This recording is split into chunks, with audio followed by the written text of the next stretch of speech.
John Donahoe is Stanford MBA class of 1986, chairman of the board at PayPal, former president and CEO of eBay, former CEO of Bain & Company. He was named CEO of Nike. He'll take that position in the new year. He's currently the president and CEO of ServiceNow. So much to talk about, but we got to start, John, with your time at Stanford. Take us back there.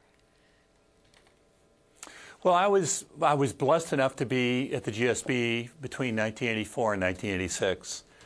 And it was really, I think, probably the most formative experience I had that has set me up for not just my career, but to be honest, my overall life over the last 30 years. I distinctly remember many of my professors as well as my classmates. And what Stanford really grounded me in was this notion of servant leadership. It was a phrase I first heard at Stanford. It resonated with me. Ernie Arbuckle had been a former dean of Stanford, and that's where the phrase came from.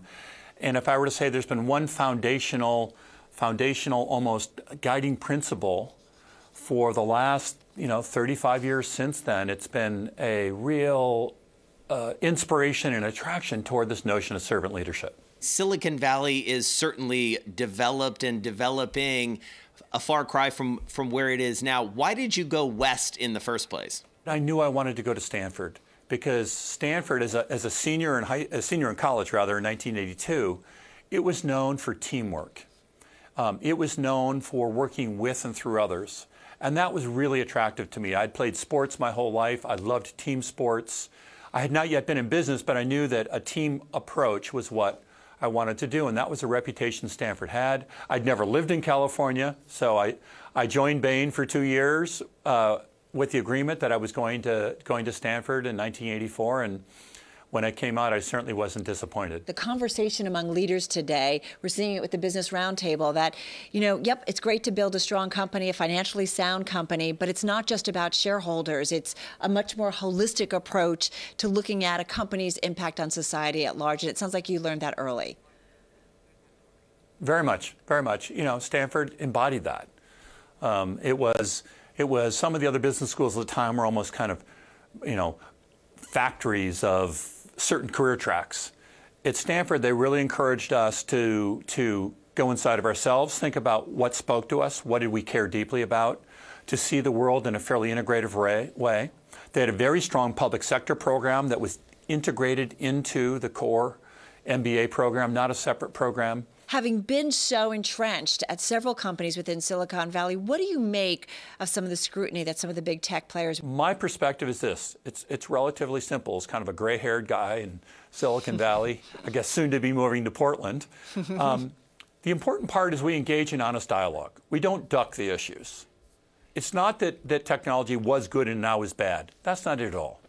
The reality is technology's had a profound impact on the world that is net fundamentally positive. I deeply believe that. But it's also true that there are second-order consequences and issues that are very real.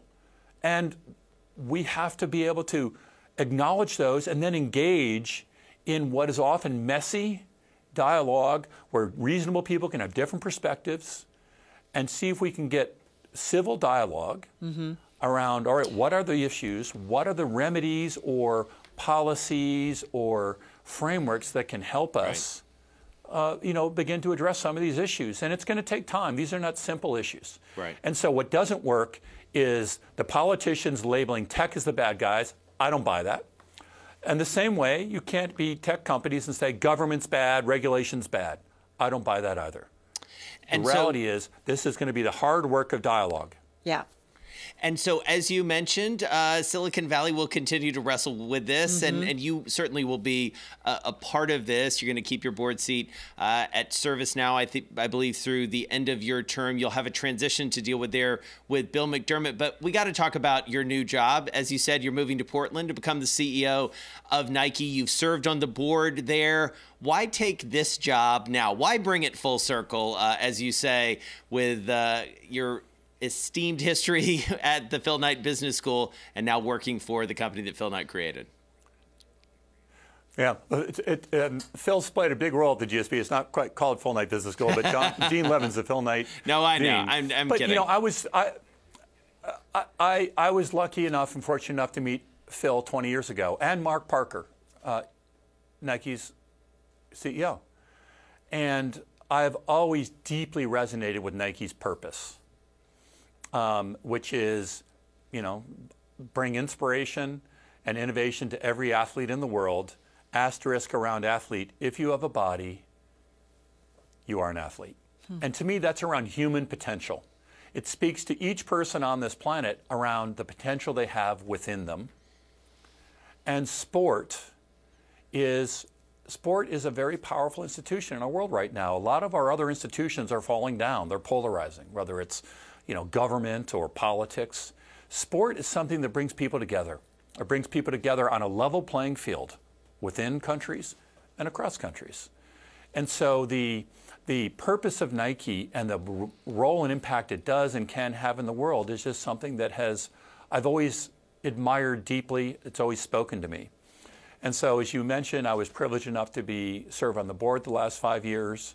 And when Mark and Phil and the board invited me to have this opportunity to become CEO, it almost felt like a calling and a cause that I had to pursue. And very much along the lines of what we've been talking about in this conversation.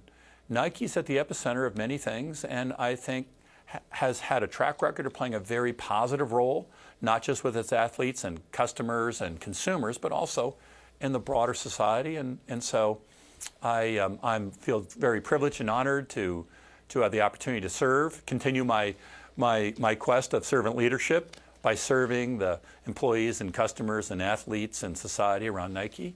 And I'm looking forward to it. So if there's one lesson you could give to future MBA students, what would it be, just quickly?